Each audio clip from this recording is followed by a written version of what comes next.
Australian people are they're light in spirit compared to Danish people. They're a bit more serious and a bit more, it's probably weather related because it's cold, so you kind of go, oh, I've got my own cave, not too big to me. Whereas in Australia, it's just sunshine all the time and people are more light spirited. We are really, really lucky living in this part of the world, in the top parts of the world. If you are brown-skinned, take care of your skin, your beautiful skin, and put on some sunscreen if you're in Australia. The sun is brutal.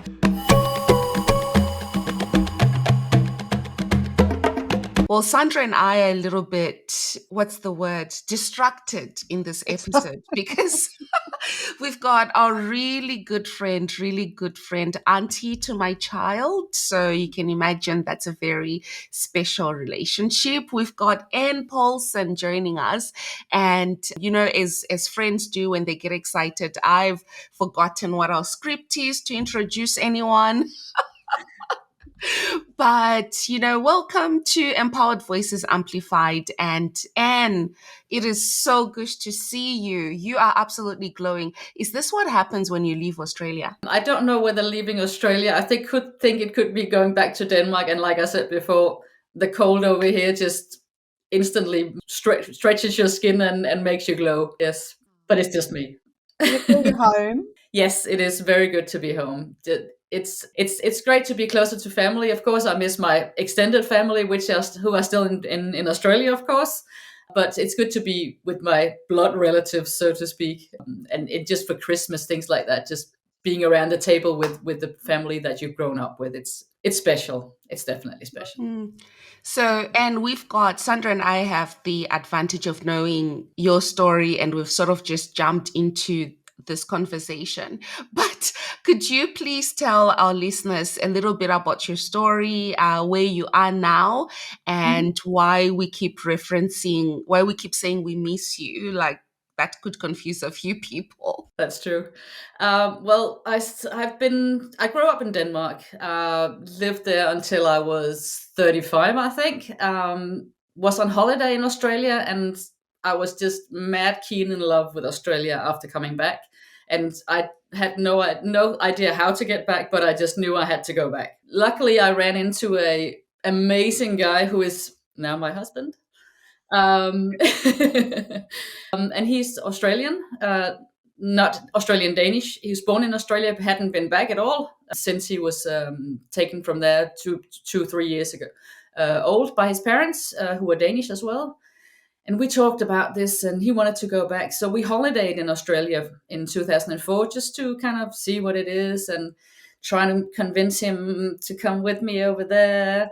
And he fell in love with it as well. So we went home, saved every penny we possibly could, gave up everything, sold our house, sold our job, so to speak, and moved to Australia in 2007. We shook hands and said 2 years minimum, because then you got a job, you got a friends, you it's not holiday anymore, it's real life, it's everyday life, and you know what it is living there. And I think just 2 months shy of the 2 years, we bought the house. So that's how it went. So I've been, and then that was 2008 or something, that end of 2008. So we lived in Australia for 15 years until beginning of 2022. We talked about it, missing family. COVID was just kind of in the going downwards end.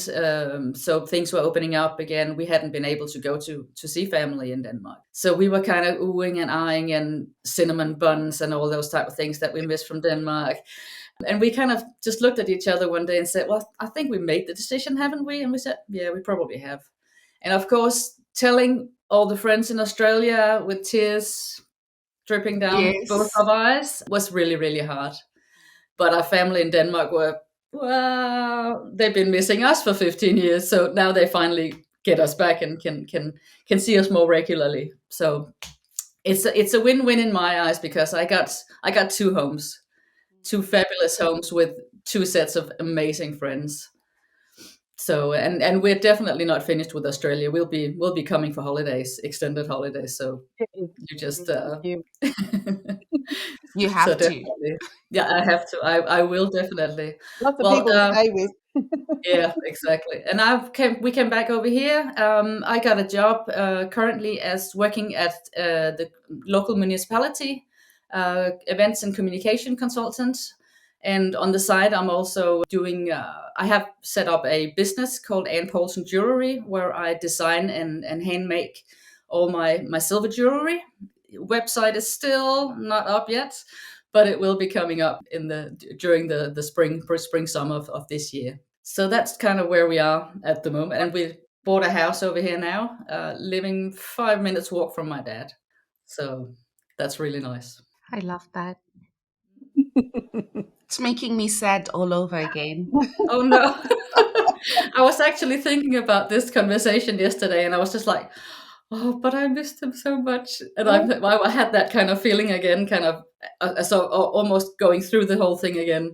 So The reason that we all know each other is through work, as often happens, that we all worked in the same office Anne and I, for 13 of those 10, well, easily 10 of those 15 years that you were here. Yeah.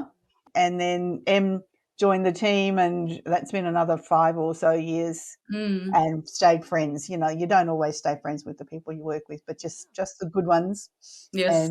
And it has been a fabulous friendship. And now here we are, two sides of the world, through the magic of digital technology. It's like we're just having those chats again, Anne, that we used to have in the first thing in the morning with our first cup of coffee, solve the problems of the world. Early morning coffee. I'm about ready for a glass of wine, but it is evening here. And let's not forget Kylie with her hot chocolate. Yes, definitely Kylie with her hot chocolate. So, and we've, as you would know, because this is something that we discussed a lot, the heat in Australia. So at the moment every time on my computer, I get an alert that this is going to be the highest temperature recorded. It's like it's happening every day. And I'm thinking, okay, so is every day higher than the previous day? What is going on? But it is extremely warm and humid. When it rains, it's lovely for a minute, but there's also humidity. So we've spoken a lot about the weather. If you had to compare the weather in Australia and the weather in Denmark, like what would be the major differences that you've noticed, and what do you prefer? Well, the major differences is, of course, Australia, it's either hot or, pardon my French, bloody hot. Whereas over in Denmark, we have a spring. It's lovely. It's getting warmer. You get the summer. You can get warm days. It's usually not warm for long periods of time, but 25 is not uncommon. And then you get into the fall and the leaves fall off and it turns really beautiful. And then you get the winter, hopefully with snow. We've had snow twice this year already. People over here are not too keen on the snow because it's annoying to drive in and your feet get wet and all those type of things. But it looks beautiful. So I would say that one of the major differences is the season. And having grown up in Denmark and having had the season and having had that in your soul, so to speak, and that's the way that the world flows. It's difficult to not have that. In the end, in Australia, looking out the window and just like, oh, still sunshine or sunshine again. It's. I feel bad saying it because you live in an amazing country and you are so lucky that you get to have warm and sunshine. And a lot of people I meet over here go, oh, I wish we had sunshine every day. But it gets tired after a while. At least it did for me. And like you said, the humidity, you can sit on your couch with hardly any clothes on and you can just feel it dripping off you and you're just going, oh. And you get off the shower, you dry off, and then you're wet again completely straight away.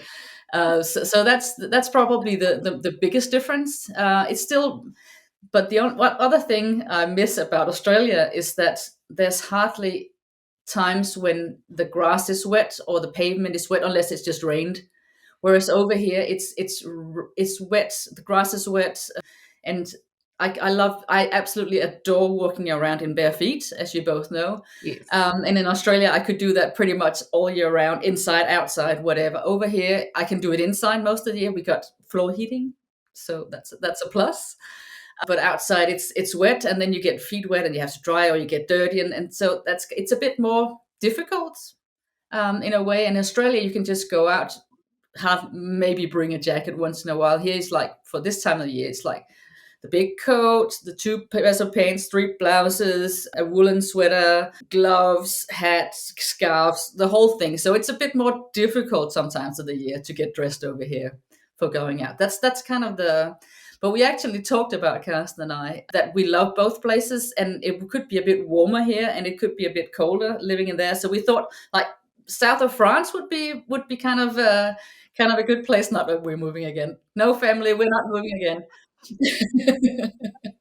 Up there. Well, yes. So we went from one extreme to the other, pretty much. You certainly did. Yeah. So have you found it? Well, I'll go back a bit. I was going to say, when you first came to Australia, was adjusting to that climate difficult, or it probably was. I just remember that time being a time going, oh, there's palm tree, oh, there's beaches, oh, there's sunshine, oh, there's blue skies, and kind of I've thinking back, that was kind of the feeling I had. And Australian people are they're light in spirit compared to Danish people. They're a bit more serious and a bit more, it's probably weather related, because it's cold, so you kind of go, oh, I've got my own cave, not too big to me.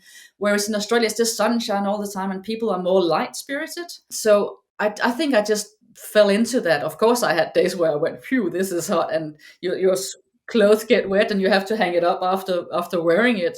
It haven't even been washed yet, things like that. So I don't remember it being because it was something I've been wanting for years as well. So I think I just embraced the whole thing with open arms and said, this is what I want. In the world, one of them was Noosa. You were there as much as you possibly could, and that's definitely. That is the sunshine cap. That's your typical. If you're going to talk about Australia and the beaches and the lifestyle, then that's where you go. The beautiful Sunshine Coast. So, we actually have a bumper sticker from Noosa Surf Shop on our car over here. That must get you a few comments. No, it doesn't actually. Nobody knows where Noosa is. Oh, that's funny. When you talk about how Australians are light. Sandra and I were talking about how when I used to go to the gym, it's a whole conversation.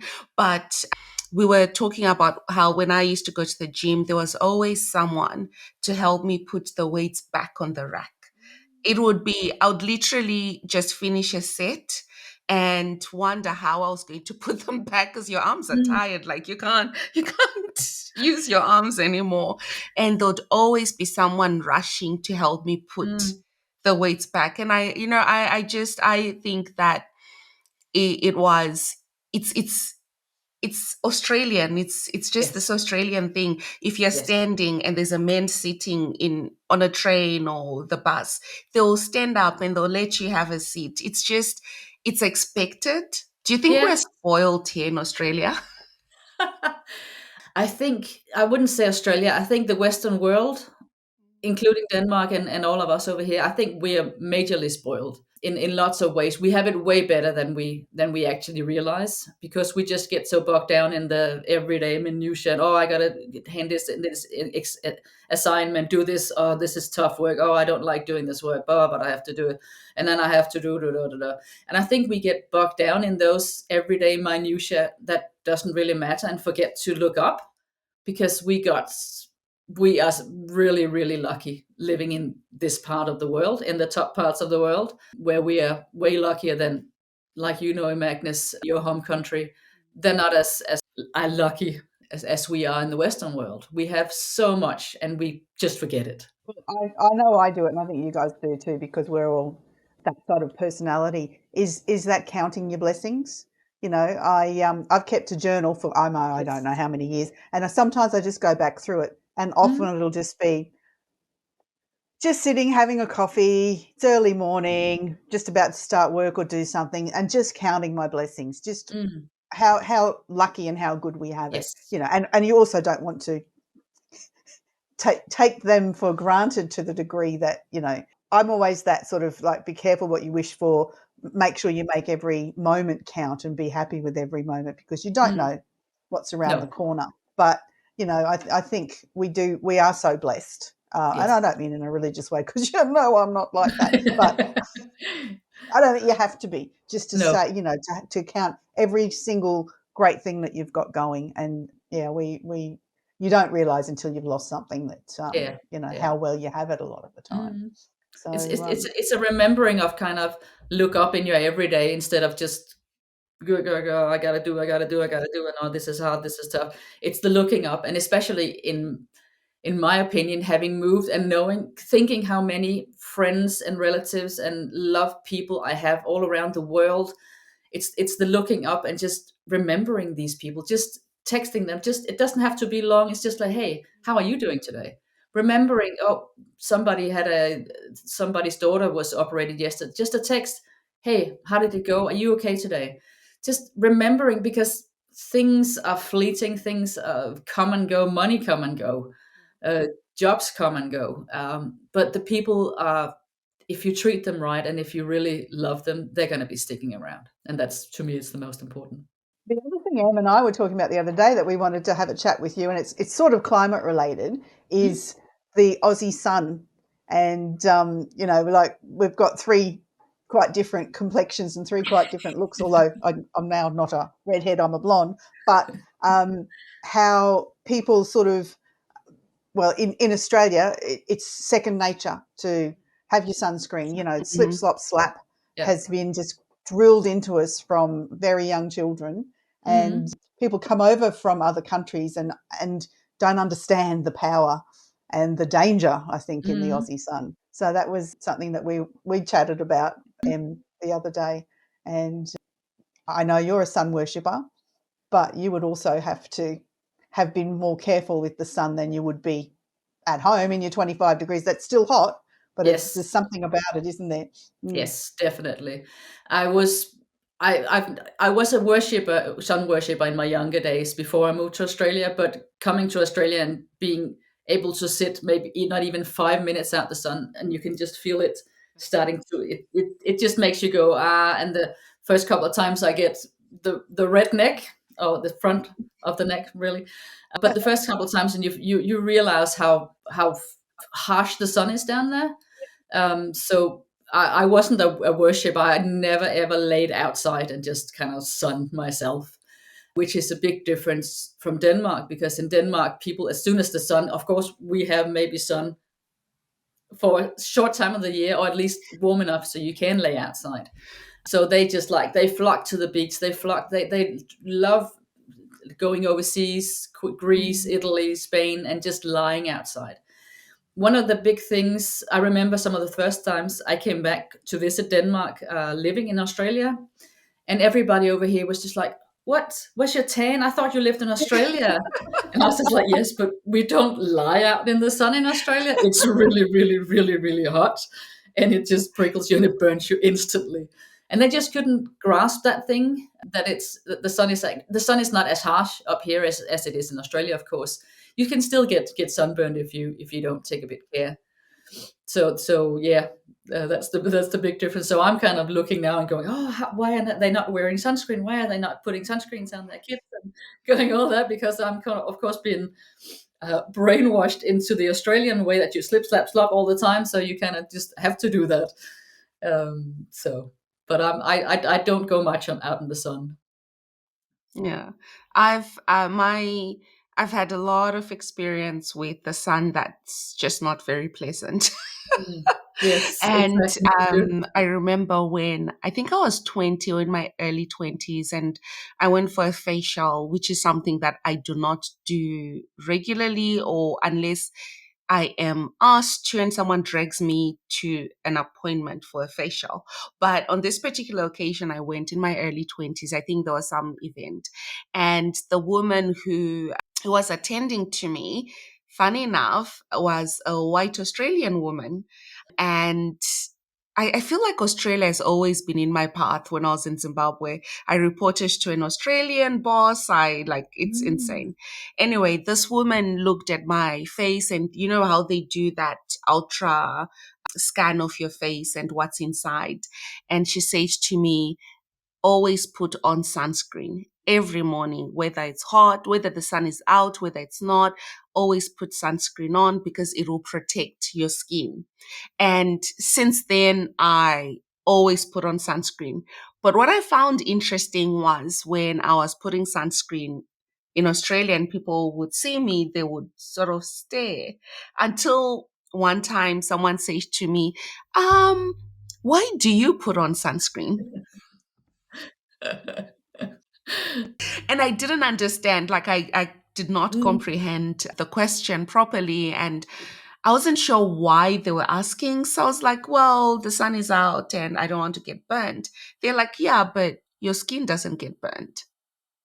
So just for anyone watching this to sort of clear up any confusion, the skin does put on its skin and there's need to put on sunscreen. So if you are brown skinned, take care of your skin, your beautiful skin, and put on some sunscreen if you're in Australia. The sun is brutal.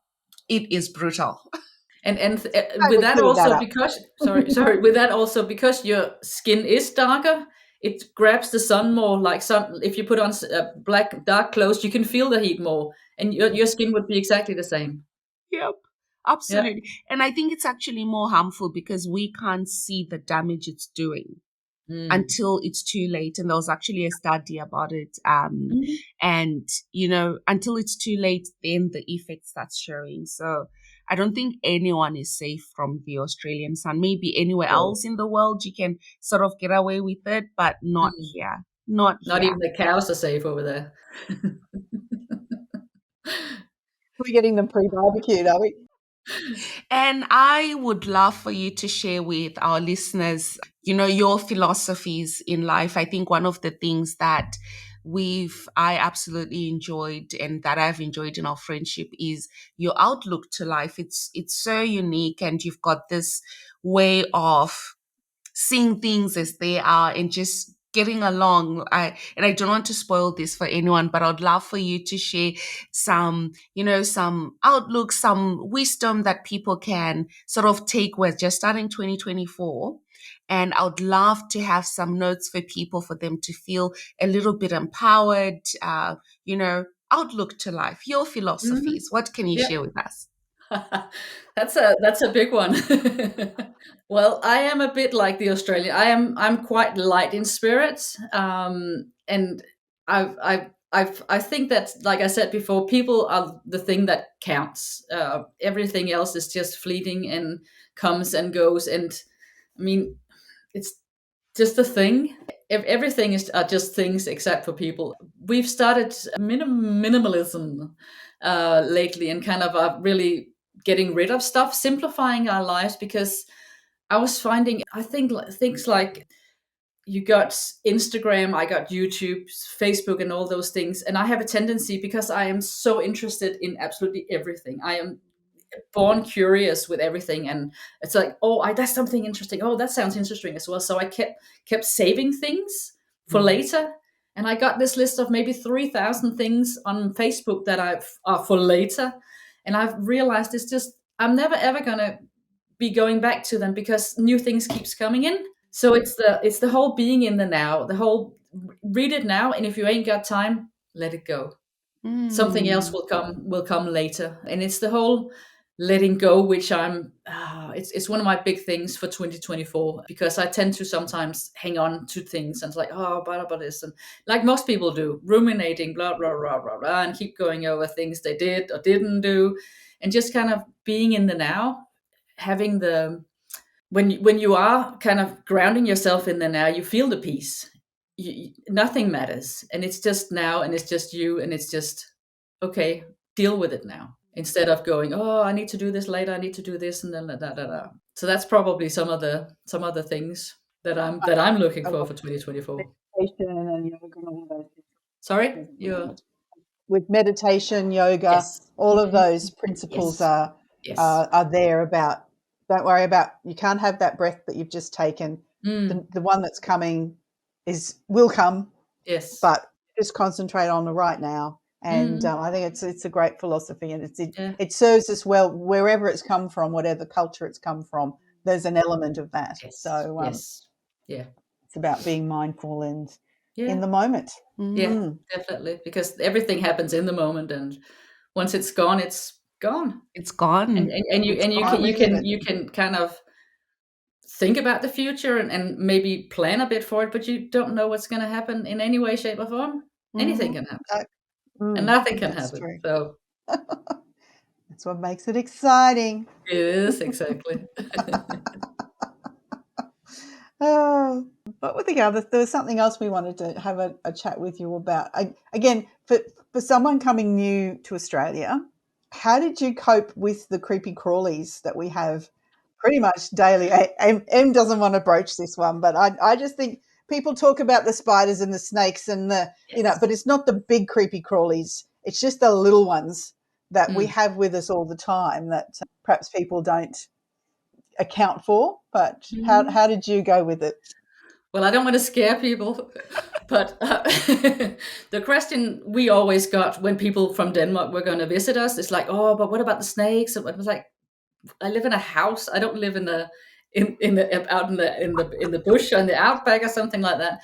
But yes, for myself, it was a bit of because I had those, because that's what we see in Denmark. We see those shows with all the creepy crawlies outside. So the first probably 6 months after moving to Australia, every night before going to bed, I lifted the duvet covers just to check that there was nothing in the bed. After 6 months, having found absolutely nothing, I stopped doing that. But still, it's a bit weird in the beginning to have the geckos. I love the geckos now, but the geckos coming in the first couple of years was a bit freaky. You get the flying cockroaches coming in, and knowing cockroaches is the worst thing ever to have in your pantry. You go, shit, do I need to panic now, or what do I do? Yes, and the ants coming in everywhere. You have to seal everything tight, because they find it. No matter what it is, they're going to find it. So, and spiders, of course. Back in Denmark, before I moved, I was terrified of spiders, and we got spiders about this size over here. But I'd scream, and my dad would come running like, "Are you dying?" or something like that, and kill the spider or remove the spider for me. But after having lived over in Australia for 15 years, I'm just like, yeah, spider, yeah. And in the beginning, it was, spiders are a bit bigger in Australia, but it's still spiders. So I was terrified of everything in the beginning, but you get used to it. I know not all get used to it, Emma. But some of us do get used to it, and in the beginning, and in the end, it was just like, oh, it's just a gecko, and you just let it be, because it's actually helping you get rid of the spiders and all the other creepy crawlies inside. And it's harmless, I'm told. And they're harmless. I don't believe it. Well, most of them are harmless. Yes, actually, I stopped being afraid of things in the bush generally. I'm still a bit freaked out by cockroaches and grasshoppers. But when I did the Army Reserve training, what they do is they teach you how to fix, what to do in the case of a snake bite, what to do in the case of a spider bite. Blue-ringed octopus, if you ever find one of them, you're probably going to die. But they teach you how to. And once I had that, it's like knowledge is power. Once I had that knowledge that, well, actually very few of them are going to kill you. They are more scared of you. And I have been trained now. I know what to do, bandage it or do, the treatments are very similar for most of them.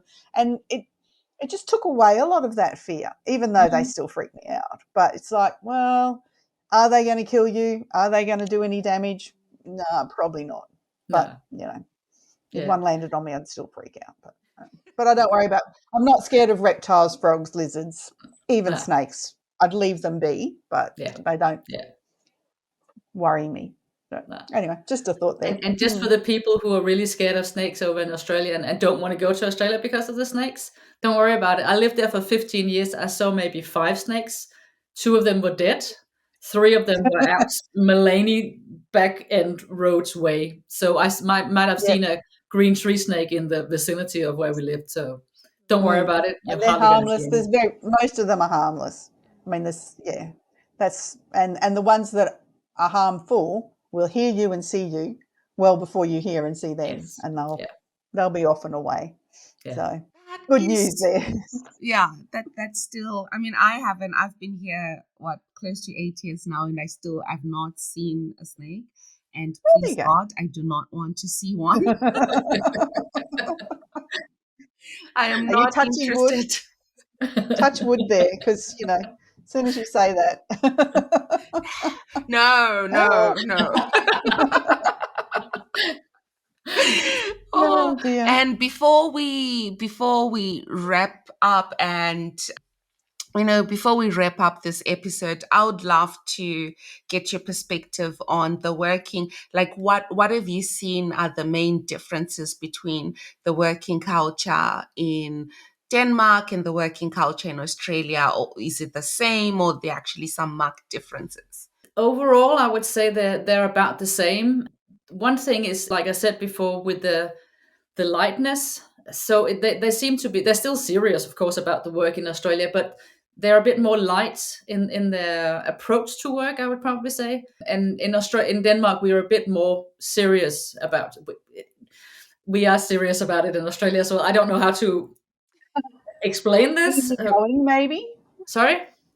We may be more easygoing over here. Yes, Maybe. that's exactly the phrase. Yes, definitely easygoing. We're a bit more serious, even when we are having not work time type of thing. When we're off work, or we just talk to each other, it's a bit more serious over here, and a bit more, it's casual. Or one of the things, everybody over here, well, at least where I work, they're wearing trainers or sand shoes, as you call them in Australia, to work every day. And that's a bit different from in Australia, where there's a bit more corporate still in Australia, which is probably due to the British heritage from back when, I could imagine. But it's a bit more casual, clothes-wise, at least in Denmark. The hierarchy is quite flat in Denmark as well, even though they're mid leaders and there's top brass. That you can still just go to the top manager and say, hey, blah blah blah, this and this and that. Whereas in Australia, it's a bit more, you have to talk to your manager, and you might not even get, in some companies, you might not even get to meet the top brass unless it's for a presentation he's doing for the whole company. Whereas in Denmark, it's a bit more approachable on all levels, and there's no fear in going to the top brass and saying, "Oh, I got this amazing idea," and yada yada yada. You can do that in Denmark compared to Australia. So it's not about who has the person with the biggest title gets the most respect. Not necessarily, no. Not necessarily, no. That's and cool. we got great holiday. We got great benefits over here. Of course, we pay a lot of taxes for the benefits, but we got a lot of benefits. So we got 12 months maternity leave paid. We got for at least 5 weeks holiday every year. Wow. We get free education, things like that. But we pay good money in taxes to be able to afford those things. Sorry, did I get that, Sandra? I'd love to see more of that here. I'm all for that, because then at least you can see where your taxes are going. They don't go to everybody at this, but everyone's looked after. Yes, that works for me. Yes, yeah, exactly. And that's what my social heart also likes about it. That even though you can't afford to go to the doctor, you can't afford something, you can still be given it, because the rest of us are paying for it. In that sense. Yeah. Very true. Well, that's amazing. And thank you so much. Thank you for taking time to talk to Sandra and I. It's been so lovely seeing you, and it's hard. And I think I was saying earlier that it's really hard. I think the Christmas season is the hardest for me, for you not being in Australia, because we always made that a celebration. We knew from November straight to, December, it's all about Christmas. And, that was beautiful. Thank you. Was beautiful. So we I still do that. Really miss that. We're enjoying life through your photos. Yes, but yeah, we do miss you. So thank you for taking time to record this episode, our first recording in 2024. Oh, yes. International one as well. Yes. Thank you for having me. Thank you for tuning in to the latest episode of Empowered Voices Amplified. Really looking forward to having more of these intriguing and empowering conversations with people around Australia and around the world. If you have any questions or any contributions, feel free to send us a note. Thank you for tuning in, and we'll see you next time.